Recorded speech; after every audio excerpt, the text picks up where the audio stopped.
একটা সপ্তাহ নিজেকে পরীক্ষা করেন, শুধু একটা সপ্তাহ, বেশি কিছু না, মাত্র 7 দিন।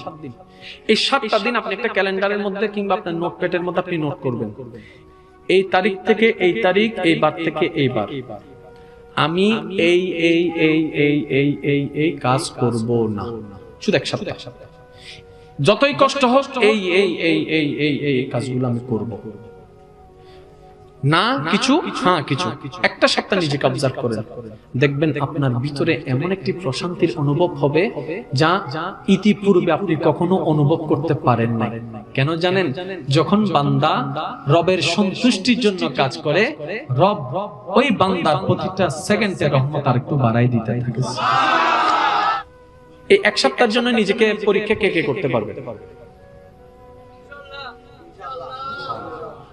আল্লাহ আল্লাহ তুমি এই পাগলদেরকে তুমি কবুল করো। আল্লাহ শয়তানের সাথে আমরা যুদ্ধ করতে পারবো না, তুমি একটু দয়া করো। আল্লাহ তোমার প্রিয় আমরা হওয়ার কোনো ক্যাপাসিটি আমাদের কাছে নাই, আল্লাহ তুমি একটু দয়া করে এই পাগলদেরকে আল্লাহ তুমি কবুল করে নাও। আমরা জাহান্নামের পথে আর চলতে চাই না, শয়তানকে আর খুশি করতে চাই না। শয়তানকে খুশি করতে গিয়ে বারবার আমরা নিজেরাই দুঃখী হয়ে যাচ্ছি। কথা বলেন ঠিক না? ইনশাআল্লাহ আমি অনুরোধ জানালাম এই এক সপ্তাহ এগুলা করব না। এগুলোর ভিতর কি কি রাখবেন আমি সেটা বলি। প্রেম, আপনি বলেন রাখা যাবে নাকি যাবে না? বয়ফ্রেন্ড গার্লফ্রেন্ড রাখা যাবে, স্বামী স্ত্রী, স্বামী স্ত্রী রাখা, মা বাবার বেয়াদবি রাখা যাবে না। শুধু শুক্রবারে 2 রাকাত নামাজ রাখা যাবে না, 5 ওয়াক্ত। কি 5 ওয়াক্ত যদি না পারেন 4 ওয়াক্ত পড়বেন, 4 ওয়াক্ত যদি না পারেন 3 ওয়াক্ত পড়েন, কিন্তু একবার হলো আল্লাহর দরবারে হাজিরা দিবেন।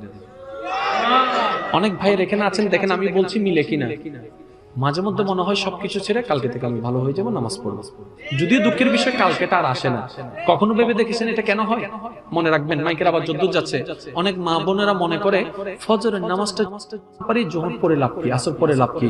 আমি বিনয়ের সাথে বলি, ফজর ফজর, জোহর জোহর, ফজর আলাদা জোহর আলাদা। কখনো যদি ফজর মিসও হয়ে যায়, এই কারণে জোহর আসর গ্যাপ দিবেন না, জোহর থেকে পড়া শুরু করে দিবেন। এটা শয়তানের একটা কৌশল। সে মাথায় বসাই দিল কি ফজর পড়তে পারো নাই, জোহর আসর মাগরিব পড়ে লাভ কি। আচ্ছা পরের দিন থেকে তুমি ফজর পড়িও, তারপর থেকে জোহর পড়ো, আর ওই ফজরটাও আসে না আর পড়াটাও হয় না। মনে রাখবেন, ফজর বাদ গেলে বাদ, উঠতে পারি নাই বাদ, জোহর থেকে নামাজ শুরু। কথা বলেন ঠিক কিনা?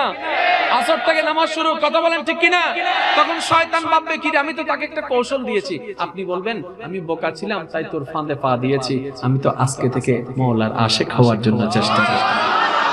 সে জ্বালানো বাইরা দিবে, মনে রাখবেন, সে গুতানো বাইরা দিবে, সে টেনশন বাড়াই দিবে, সে বিপদ বাড়াই দিবে।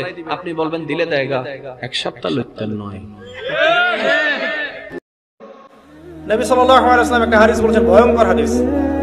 কিয়ামতের মাঠে এই যে একটা অবস্থা বললাম, সবাই নবীদের দ্বারস্থ হবে, ঠিক এরকমই আদম আলাইহিস সালামকে আল্লাহ পাক ডাকবেন, ডেকে বলবেন তোমার সন্তানদের মধ্য থেকে জাহান্নামীদেরকে আলাদা করে দাও।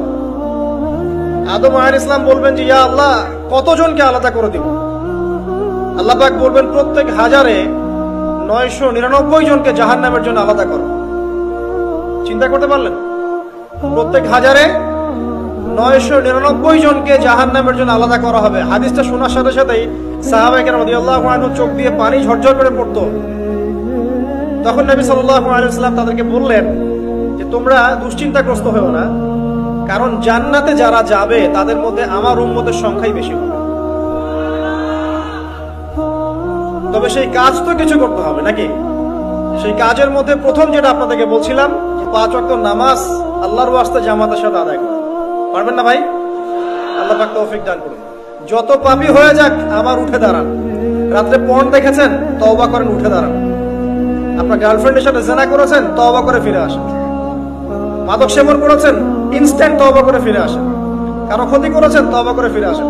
মানে আপনি নামাজটা ছাড়েন না। মানুষ আল্লাহর পথে চলতে গেলে সবসময় একই গতিতে চলতে পারে না। আল ঈমান ইয়াজিদু ফিত তাআ ওয়া ইয়ানকুসু ফিল মাসিয়া। বলা হয় ঈমান হচ্ছে আনুগত্য বৃদ্ধি পায় আর আল্লাহর অবাধ্যতায় কমে যায়। আল্লাহর পথে চলতে গেলে হোঁচট খায় মানুষ। অনেক সময় দেখা যায় যে খুব ভালো আমল করছি, মনে হচ্ছে আমি খুব ভালো লেভেলে আছি, ঠিক ওই সময় দেখবেন একটা ভুল হয়ে গেছে। এটা হয় না? পা স্লিপ করে না মাঝে মাঝে? ওই সময় আবার উঠে দাঁড়াবেন, আবার তওবা করে ফিরে আসেন, ওযু করে ফিরে আসেন, আবার জায়নামাজে মুসল্লায় দাঁড়ান, সালাত পড়েন, সালাত ছাড়েন না ইনশাআল্লাহ।